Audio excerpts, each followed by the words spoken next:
A ray of hope for mitochondrial disease. MELAS is one of a number of rare genetic conditions in which a person's cells struggle to make enough energy.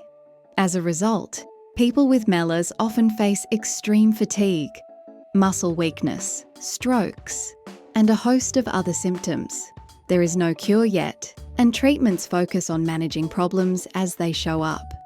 Now, Dr. Liisa Laakso and her colleagues at the Mater Research Institute, University of Queensland, are exploring a non-drug approach that could support the body's cells themselves. The idea that Laakso is investigating is called photobiomodulation, or PBM for short.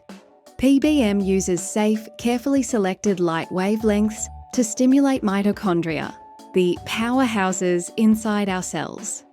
In lab studies, these kinds of light treatments have been shown to boost mitochondrial activity, reduce inflammatory stress, and tweak cellular signaling. The hope is that, by giving mitochondria a gentle nudge, PBM could ease the fatigue and energy deficits that people with MELAS live with. Because MELAS is rare and varies so much between individuals, Laakso's team designed a clever clinical approach. They will use a series of rigorous single-person trials to test whether PBM therapy is safe and whether it seems to help each individual. Each participant will go through a baseline phase where they receive no treatment, then a placebo phase involving a non-active light treatment, then a break, and finally, the real PBM therapy for 8 weeks. By comparing how the person fares in each phase, the team will be able to assess whether changes are likely due to the light or just natural fluctuations.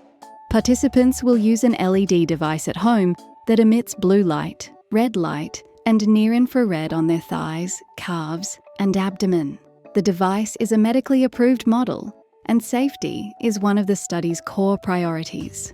People will self-report their fatigue using a validated questionnaire that captures exhaustion, motivation, concentration, and more. The researchers will also measure muscle function, blood biomarkers, mood, and even mitochondrial markers using magnetic resonance techniques. One key marker they aim to monitor is lactate. If it decreases, that could mean the muscle is relying less on non-mitochondrial pathways and more on mitochondrial energy production. Laakso and her collaborators are well aware that a small pilot trial can't definitively prove that PBM works for everyone with MELAS. Placebo effects, individual differences, and challenges in translating lab dosages to humans all pose risks. But this work is a careful stepping stone. If the results are positive, they can guide larger trials, refine dosing strategies, and move toward a new light-based tool to help people living with this tough condition.